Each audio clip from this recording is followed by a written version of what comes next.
Yeah, yeah, yeah. Yeah, yeah.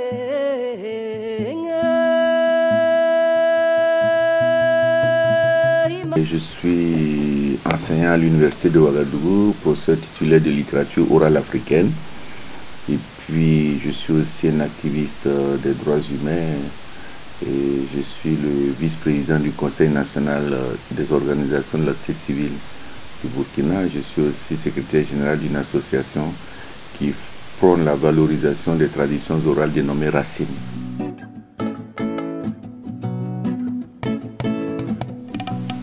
Ben, j'avoue que ce n'est pas quelque chose de facile et aisé, parce que quelquefois le militantisme peut prendre le pas sur la recherche ou bien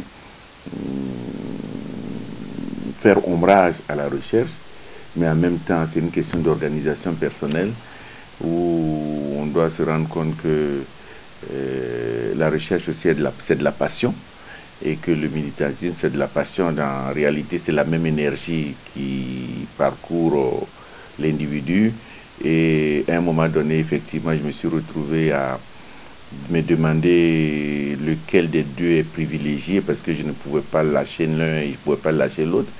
Et finalement j'ai réussi à faire de la recherche en relation aussi avec ma passion. Et c'est pourquoi dans l'association dénommée Racine, je me suis retrouvé, parce que c'est une association de défense et de valorisation des traditions orales. Et il se trouve que je suis spécialiste de la littérature orale africaine. Donc du coup, j'ai réussi à faire de mes deux passions, j'ai trouvé l'unité. Et je me bats aussi pour, je me suis battu longtemps aussi pour les droits des minorités, les droits des Burkinabés de la diaspora, parce que j'estime que le Burkina est un pays qui a une immigration structurelle, et ce pays ne peut pas se développer en ignorant la forte composante diaspora de sa structure sociale. Et parce que quelque part, moi aussi, je suis issu de la diaspora, donc c'est aussi un clin d'œil à mon propre passé. L'intellectuel dans les sociétés africaines, tout comme dans les autres sociétés, doit être celui-là qui ne se contente pas simplement de vivre le quotidien. Il doit penser le quotidien, il doit aussi faire des projections, il doit remettre en cause un certain nombre de faits établis, il doit être à l'écoute de ceux-là souvent qui n'ont pas la possibilité de faire entendre leurs préoccupations pour un certain nombre de raisons. Donc l'intellectuel est quand même quelqu'un de relativement favorisé, qui ne doit pas se retrouver au sommet de la montagne et oublier, je dirais, la masse importante que constituent les populations des zones rurales et les populations défavorisées. Et l'intellectuel doit pouvoir se départir un peu de sa classe défavorisée pour pouvoir mener les combats de ceux-là qui n'ont pas eu la chance de pouvoir se prendre en charge, ou bien à qui on n'a pas donné un certain nombre de facilités à cet effet. Donc pour moi, l'intellectuel, c'est pas celui qui se contente de regarder le train passer, c'est celui-là qui pose les bonnes questions, qui s'interroge au moment où tout le monde semble d'accord, alors que il y a nécessairement des problèmes. C'est celui-là qui ne se satisfait pas de l'existant et qui a toujours un idéal à faire valoir, et qui se dit que le monde n'est pas si bien fait et qu'il faut chercher à tendre vers une certaine perfection en combattant les poches d'injustice, les poches de pauvreté et les poches de discrimination. Donc je pense que c'est l'empêcheur de tourner en rond et qui interroge chaque fois, afin qu'on essaie d'aller rechercher le meilleur de ce que nous avons en tant qu'humains.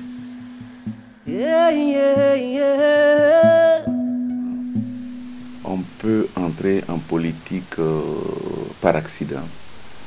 Je dirais que c'est un peu mon cas, parce que je n'ai jamais milité dans un parti politique.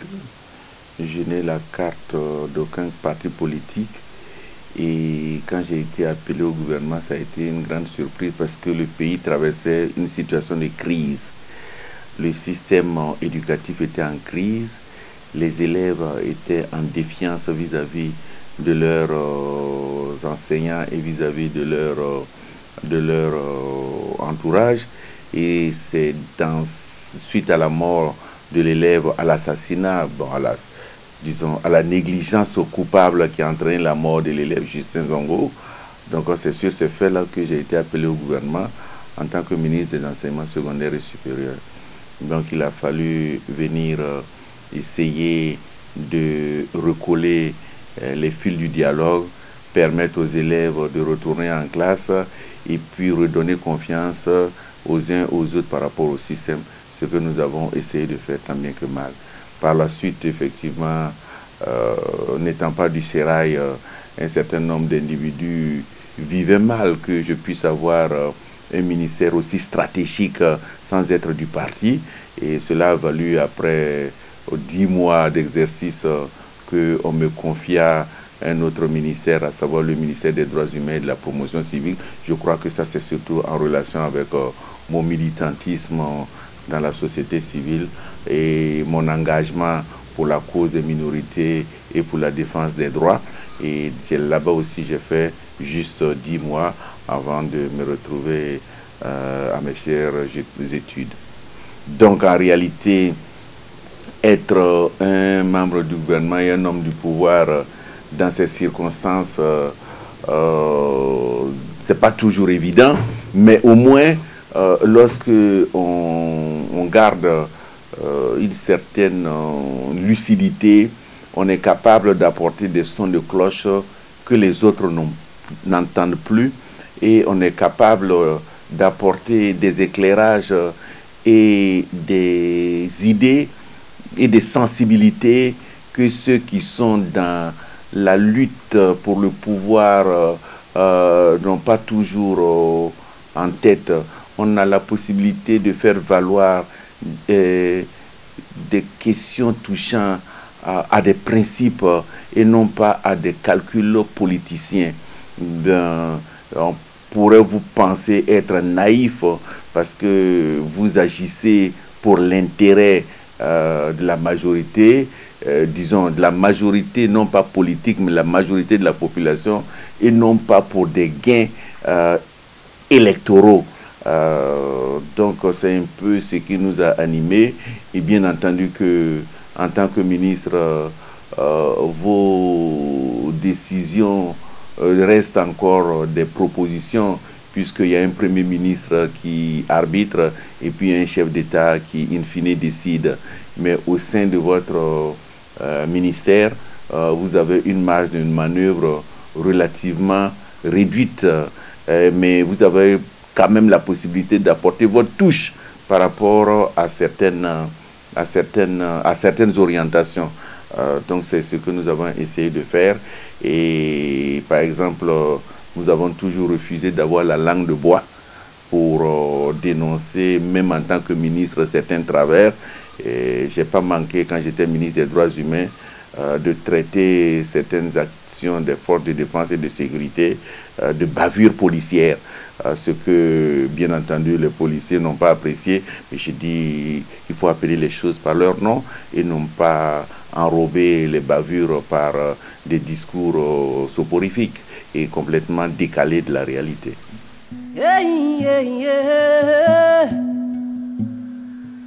Si l'on veut être caricatural, on dira que la démocratie, c'est le pouvoir du peuple exercé au nom du peuple et dans l'intérêt du peuple.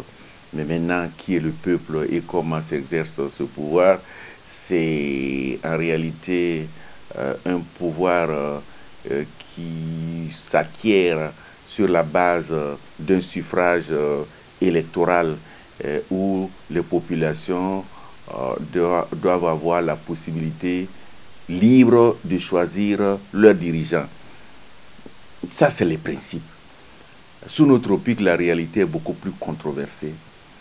Et c'est ce qui explique que souvent ceux qui sont déjà au pouvoir ont du mal à ne pas gagner parce qu'ils usent des moyens de l'État, ils usent des pressions diverses, ils usent des intimidations diverses et résultat, ils travaillent avec une population souvent qui n'est pas toujours en capacité de faire les bons choix au bon moment. Et c'est pourquoi tant que la population demeurera encore dans l'ignorance et dans l'analphabétisme, la démocratie en Afrique est encore une construction.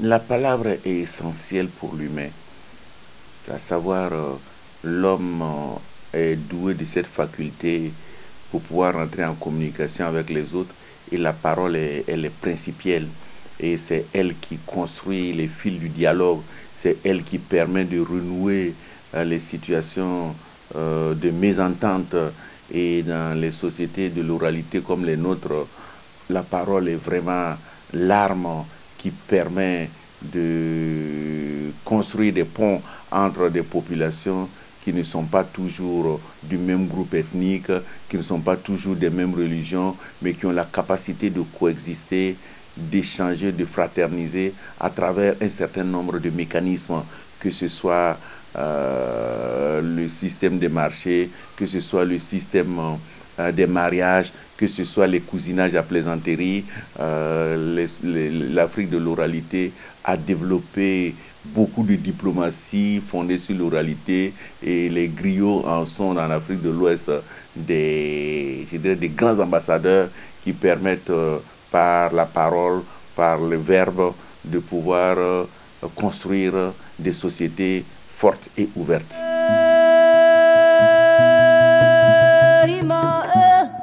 Mais en réalité, la crise de la parole, c'est la crise de la société parce que, comme on le dit dans un proverbe amana, l'homme n'a pas de queue, mais on le saisit par sa parole. Et il y a un autre proverbe chez les Mosées qui dit, quand une bouche a proféré une parole, et que cette même bouche revient renier la parole, cette bouche-là n'a aucune valeur. Donc, la valeur de l'humain dans les sociétés de l'oralité, c'était la valeur de la parole. Et même dans les sociétés modernes, on parle de... C'est un homme de parole. Quand vous êtes un homme sans parole, vous n'êtes pas crédible. Vous n'êtes pas un élément intègre. Donc, la crise de la parole, pour moi, est liée malheureusement à la politique politicienne, à la corruption et à l'impunité. Et surtout à la déification de l'argent. Dans une société où on pense qu'avoir de l'argent vous absout de tous vos crimes, avoir de l'argent fait de vous l'homme, fait de vous le modèle social, constitue un problème. Les valeurs sont perdues et c'est l'apparence de la richesse qui fait des individus qui leur confère un statut social. Et je crois que de ce point de vue, on a une corruption de la société par l'argent. Et alors que dans la tradition, votre fortune n'éblouissait pas les uns et les autres.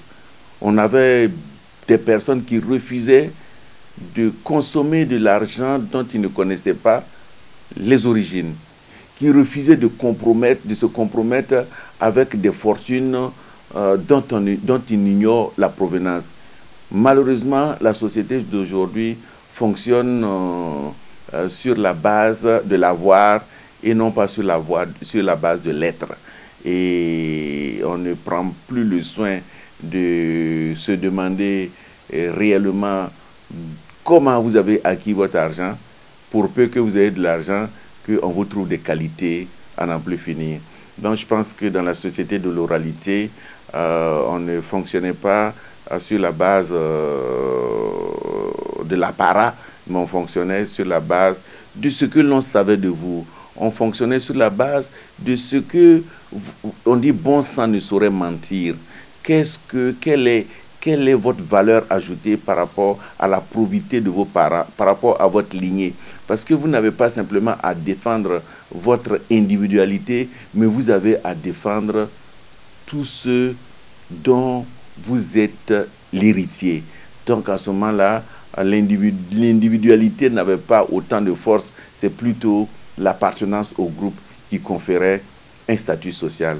Malheureusement, aujourd'hui, avec l'anonymat des villes, on a mis en avant l'individu qui pense qu'il peut prospérer au détriment même du groupe.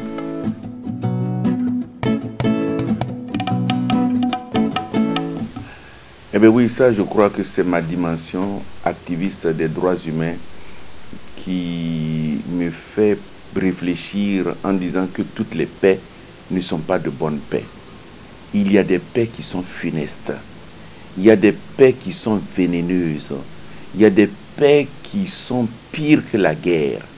Lorsque on est dans une société, soi-disant une société de paix, où vous avez des injustices, vous avez des crimes, vous avez de la corruption, vous avez du népotisme, en fait c'est une société en déliquescence.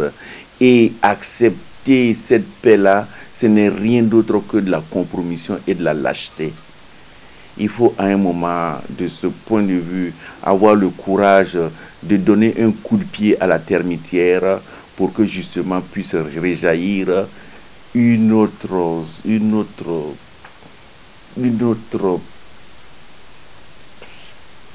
paix qui n'est pas cette paix tout à fait funeste, parce qu'une paix qui ne profite qu'à une minorité alors que la grande majorité est dans la souffrance et dans la douleur n'est pas la paix. Et j'aime souvent à dire, prenant l'exemple un peu de l'Afrique du Sud, de l'apartheid. Sous le régime de l'apartheid, les tenants du pouvoir avaient une société qu'ils considéraient une société de paix. Est-ce que les Noirs devaient se satisfaire de cette paix-là, de cette paix injuste, de cette paix inique? Donc c'est pourquoi certaines paix ne valent pas la peine d'être vécues.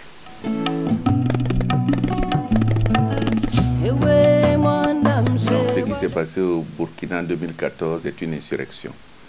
Et elle diffère d'une révolution.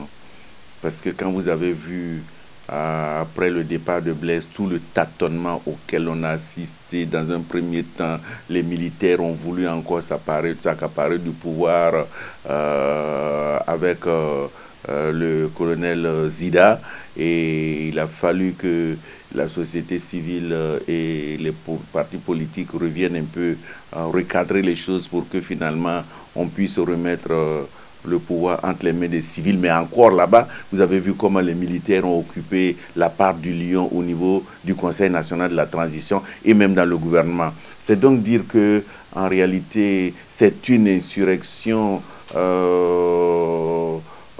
spontanée, non.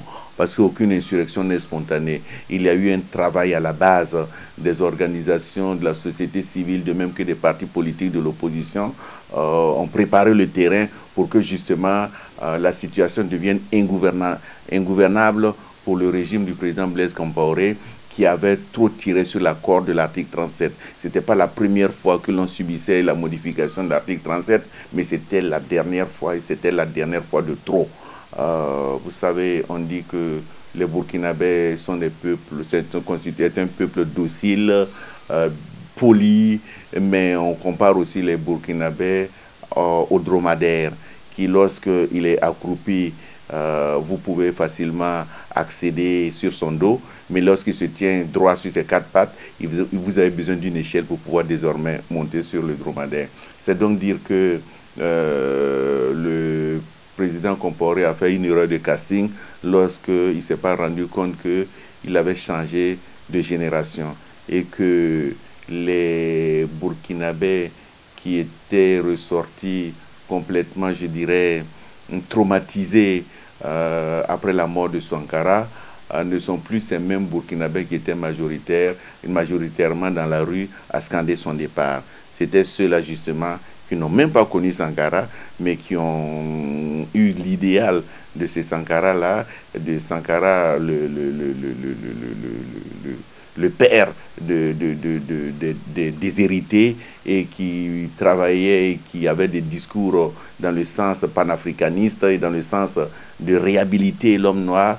Et c'est donc cette jeunesse-là qui s'est sentie interpellée par ce qui se passait et bien entendu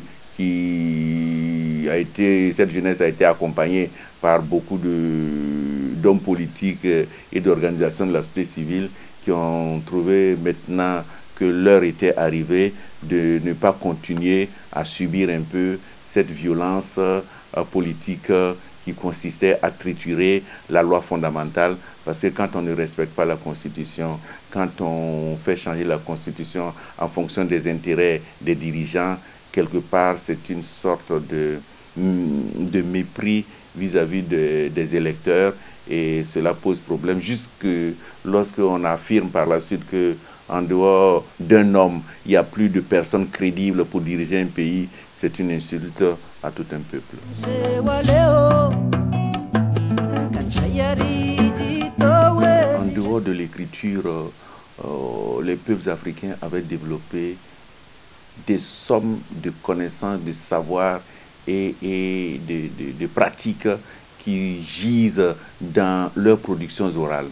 Et ça m'a interpellé de voir que les chants de funérailles, surtout les chants de funérailles des chefs chez les Mossé, constituent un moment de grande ferveur où justement les populations se remémorant le départ d'un de leurs leaders décident de faire front et de faire échec à la mort biologique, de montrer que la mort a peut-être eu raison de la dimension charnelle d'un individu, mais la mort échoue par rapport à la capacité du groupe de se renouveler et d'honorer celui qui est parti, puisque les funérailles ne sont pas un moment de tristesse chez les Mossé, c'est un moment de joie, parce que celui qui est parti vient d'être élu dans un autre monde, et de là-bas, il a la capacité d'intercéder et d'apporter ses bénédictions sur sa descendance.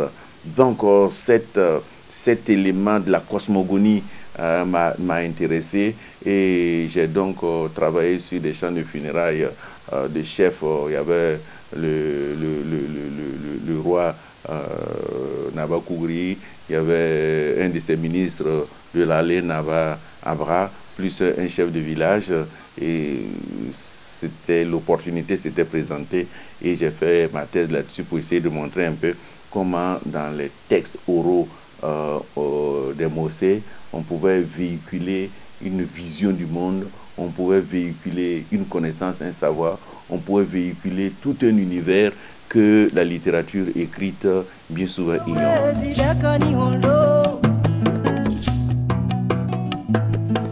Oui, ce que j'ai appelé moi la chefferie culturelle et la chefferie cultuelle. Pour la simple et bonne raison que dans toutes les sociétés, c'est pourquoi j'ai horreur qu'on puisse traiter certaines sociétés d'acéphales. Ça n'existe nulle part au monde une société acéphale. Il y a toujours une organisation politique, si diffuse puisse-t-elle être.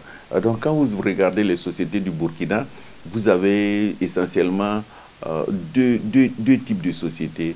Vous avez des sociétés pour lesquelles vous avez une structure politique hiérarchisée, forte, centralisée, qui se retrouve à travers l'image d'un chef, d'un roi. C'est le cas chez les Mossé, chez les Gourmanché, chez les Gans, chez les Peuls, pour ne citer que cela. Et puis quand vous partez dans les pays dans les régions du sud-ouest, vous avez plutôt l'image d'une structure où le pouvoir il est beaucoup plus spirituel et moral. Sinon, il y a une gestion plus collégiale, et la dimension spirituelle est très forte. Vous avez des chefs de terre, vous avez des chefs de certains cultes, les chefs de masques, vous avez les chefs de certains rites agraires qui constituent des lieux où gisent quelques parcelles de pouvoir politique. Donc c'est un peu ces chefs d'essence spirituelle et culturelle n'ont pas cette capacité de coercition forte que l'on a avec les chefs politiques. Parce que les chefs politiques dans la tradition avaient même les droits de vie et de mort. Ce que les chefs culturels et spirituels se gardaient bien de faire et de franchir, parce que ces chefs-là, eux, ils vivent en essayant d'être en adéquation avec les ancêtres, avec les mannes des ancêtres, et en réalité, leurs faits et gestes consistent à se mettre en phase avec les traditions, alors que les chefs d'essence politique avaient la capacité de chercher à changer le monde, à conquérir des espaces et à dominer. Donc cela fait que... Mais il y a des sociétés où les deux coexistent avec une prééminence, la chefferie politique sur la chefferie culturelle.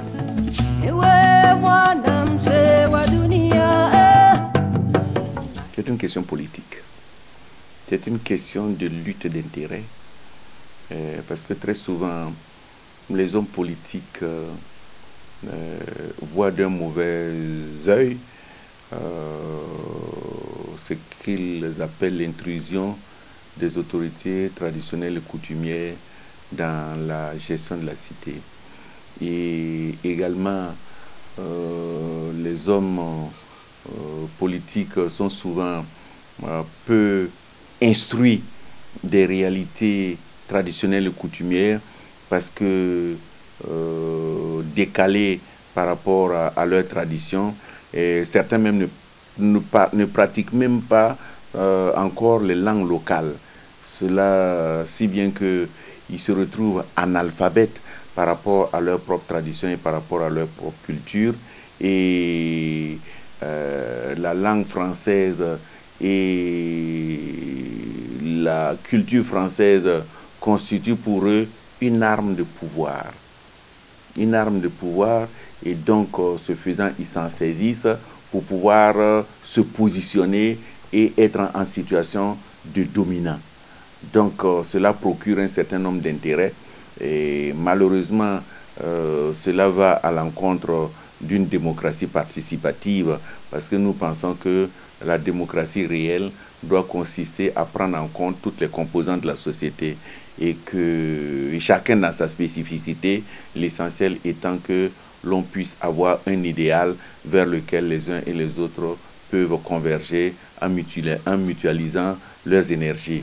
Et pour ma part, je suis de ceux-là qui pensent que les autorités traditionnelles et coutumières gagneraient à ne pas s'inscrire dans les politiques partisanes, pour pouvoir conserver leur neutralité et leur capacité d'être des fédérateurs et des points de convergence de l'unité nationale, parce que la politique partisane, elle est clivante.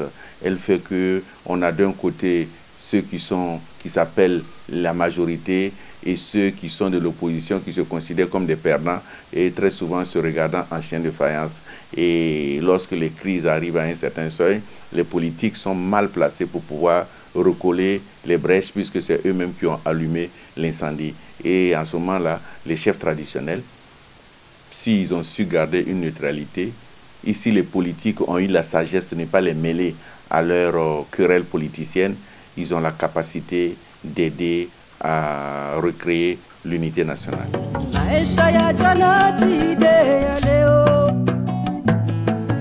Aujourd'hui, les chefs dits traditionnels sont des hommes modernes.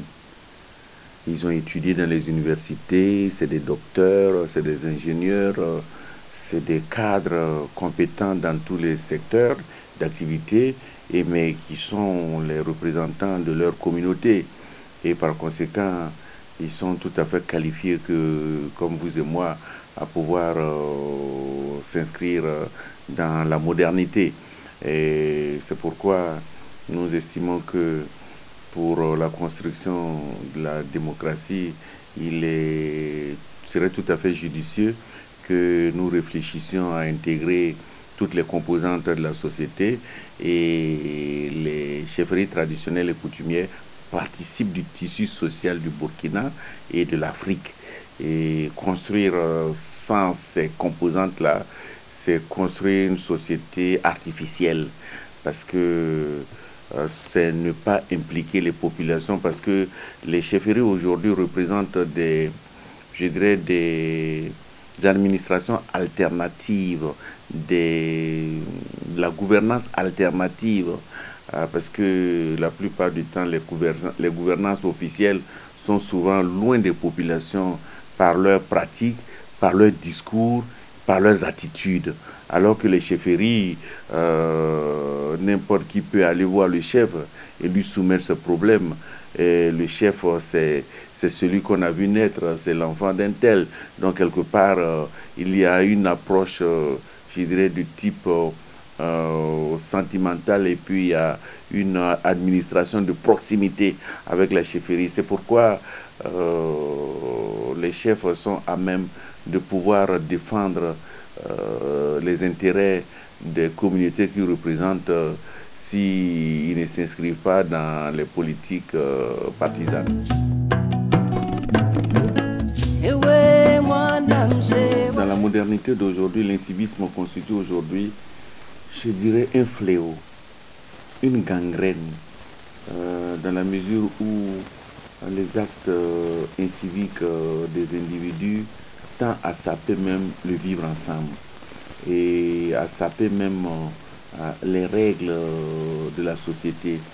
Parce que manifestement, on s'aperçoit que les individus ont souvent trop compris ce que c'est que leurs droits et ont oublié royalement ce que sont leurs devoirs. Et du coup, vous voyez des individus qui mettent en avant leurs intérêts individuels au détriment de l'intérêt du groupe.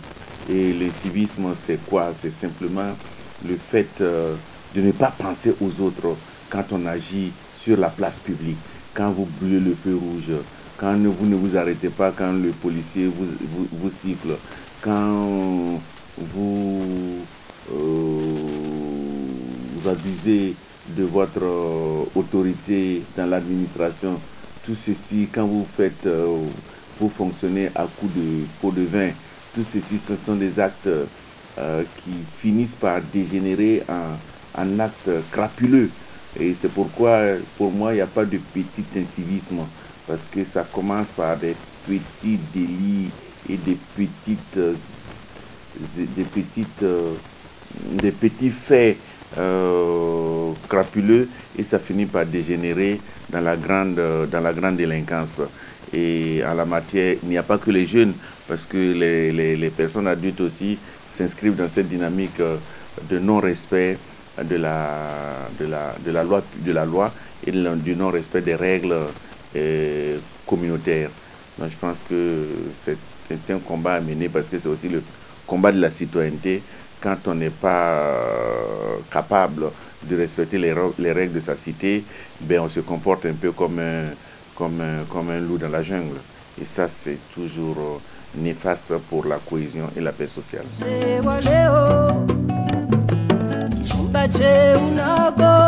pense que cela traduit que l'Afrique est en pleine mutation. Nous sommes en train de passer à à une autre ère où justement on n'est plus à la période on a quitté les périodes de l'enchantement, des périodes du moment des indépendances. On est rentré dans la période de désenchantement. Maintenant, on est rentré dans la période, je crois, des grandes revendications, où les individus se disent ils n'ont plus à subir. Ils ont à réagir, et souvent réagir de la façon violente. Et c'est pourquoi vous voyez les insurrections, vous voyez aussi les mouvements des groupes armés, parce qu'on s'est rendu compte que l'État a souvent montré qu'il est réceptif dans le rapport de force. L'État n'a pas été souvent à l'écoute de ceux qui lui parlent à l'oreille, de ceux qui essaient de négocier, mais l'État s'est montré plus réceptif à ceux qui lui oppose la violence. Donc du coup, beaucoup de populations sont désormais convaincues que le seul discours que l'État comprend, c'est le discours de la violence. Et nous sommes rentrés dans ce cycle-là et je ne sais pas quand est-ce qu'on va en sortir.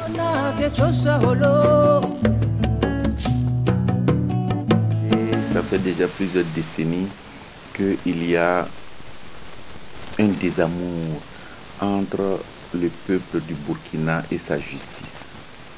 Et ce désamour est très profond. Ce désamour, il ne va pas en diminuant, il va en s'approfondissant. Et j'ai l'impression que les hommes de loi et ceux qui sont chargés d'administrer la justice ne prennent pas suffisamment la chose à sa juste mesure. Les gens de moins en moins aiment recourir à la justice parce qu'ils ne comprennent pas la justice. La justice utilise un jargon que le citoyen ordinaire ne comprend pas.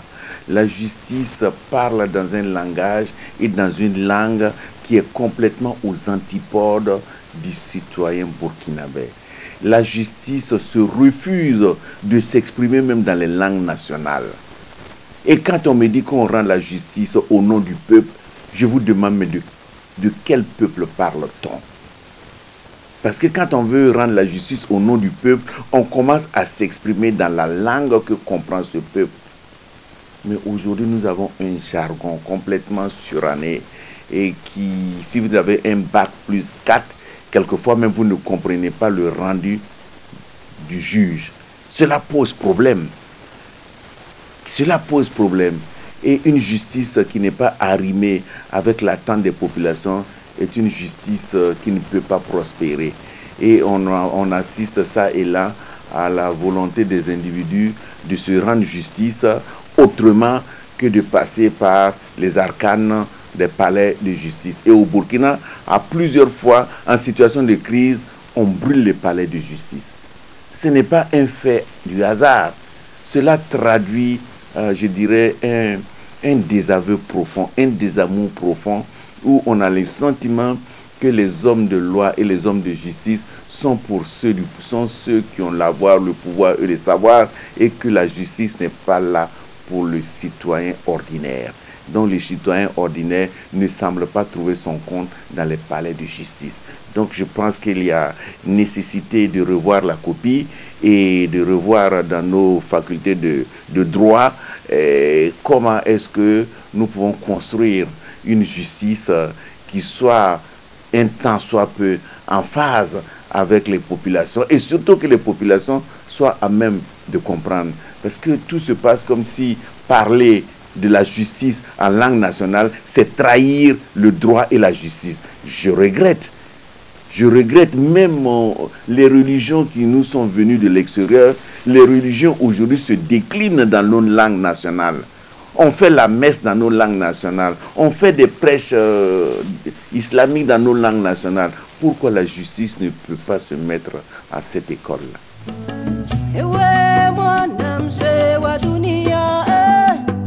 Les populations se sont rendues compte qu'elles étaient souvent la cible de bandits organisés qui les pillaient, qui prenaient leurs biens, qui prenaient le bétail et quand ils faisaient appel à la police, à la gendarmerie ou à la justice, ils n'avaient jamais gain de cause. Et à un moment donné, mais ils ont soupçonné tous ces représentants de l'État d'être de connivence avec les voleurs. Ça finit par créer un sentiment de révolte et d'abandon de la part des pouvoirs publics. Alors les populations se sont organisées, des populations délaissées, ils se sont organisés à la base pour défendre leurs biens.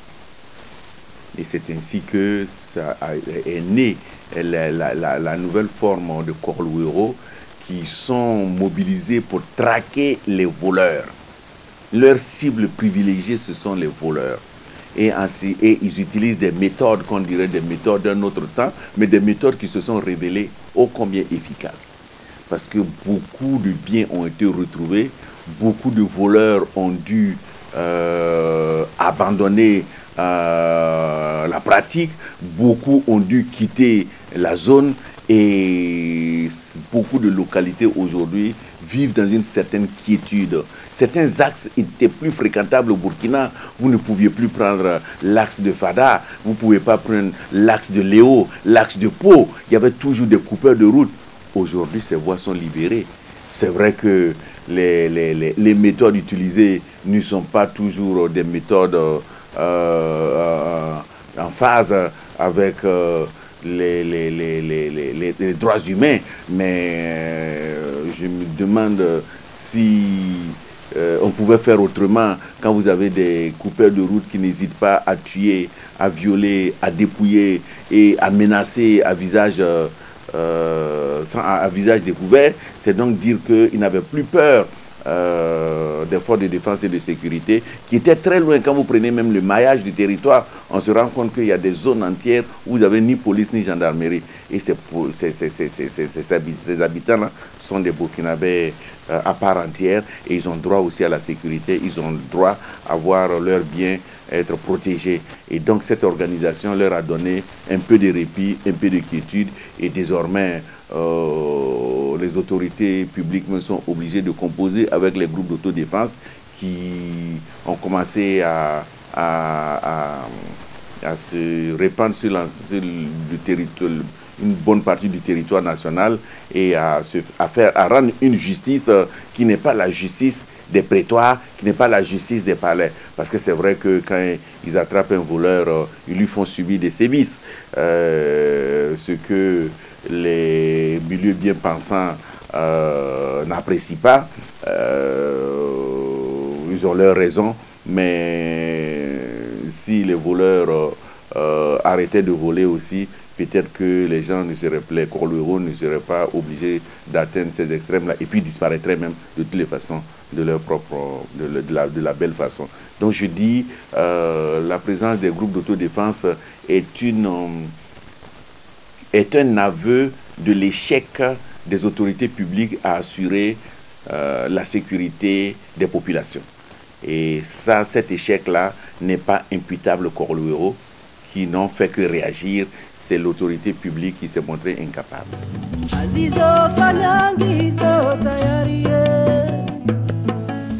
Non, le véritable problème, c'est que les soi-disant élites africaines ont tendance à prendre la place de l'ancien colonisateur. Et ils se positionnent en être supérieurs par rapport à leurs compatriotes considérés comme des dominés.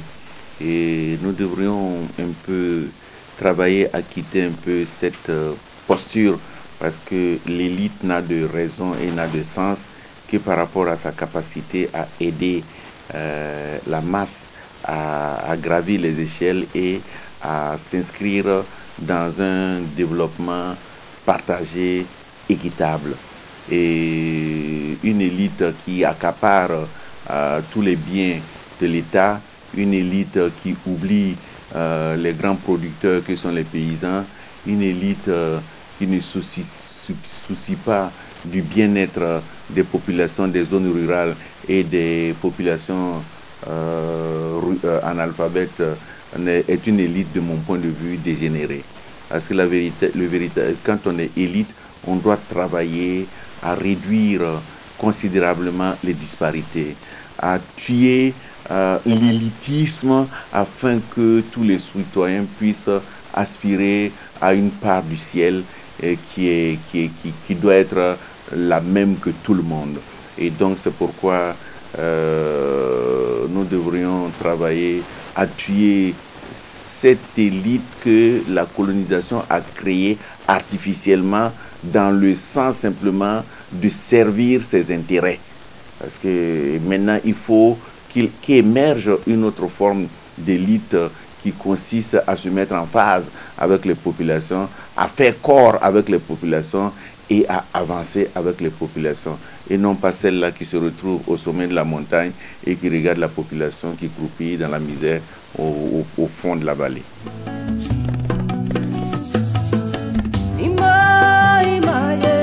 Le sacré est fondamental. Aucune société ne peut prospérer si elle ne considère pas que il y a une dimension sacrée dans ce que l'on fait dans la vie. Et c'est capital de considérer que la vie humaine, l'intérêt général, la nation constitue des valeurs avec lesquelles l'individu ne doit pas tergiverser. Il doit mettre ces valeurs-là, le sens du bien, le sens de la famille, le sens de la probité, il doit les mettre au-dessus de tout. Et pour ce faire, il faut qu'il se fasse violence pour ne pas brader ces valeurs. Parce qu'une société qui n'a pas de valeur, c'est une société en pleine déperdition. Donc avoir des valeurs, c'est pouvoir croire que l'homme peut toujours améliorer, s'améliorer et améliorer son environnement. Et je pense que nous avons tous intérêt à sacraliser les choses et à ne pas les banaliser. Vous prenez par exemple les constitutions en Afrique. Beaucoup de pays et de chefs d'État ont tendance à désacraliser la Constitution, à l'utiliser comme un parchemin qu'on peut triturer et qu'on peut transformer au gré de ses propres intérêts. Non, la Constitution doit être considérée comme quelque chose de sacré, qu'on ne doit pas violer, qu'on doit protéger. Mais malheureusement, dans la plupart de nos constitutions, qu'est-ce que vous voyez? On montre que le garant de la Constitution est celui-là aussi qui est capable d'apporter des modifications à la Constitution. On ne peut pas être à la fois celui qui doit garder le temple et celui qui doit violer le temple. Donc je pense que de ce point de vue, il y a encore du chemin à faire et c'est pourquoi j'en étais arrivé au point de demander est-ce qu'il n'était pas possible de demander aux chefs d'État de jurer sur ce qu'ils avaient de plus profond dans leur culture, dans leur village, afin de dire que cette constitution, tant que je serai président, je ne la violerai point. Ce n'est pas pour rien aux États-Unis, on jure sur la Bible. Pourquoi les Africains ne peuvent pas jurer sur ce qu'ils ont de plus profond au sein de leur culture?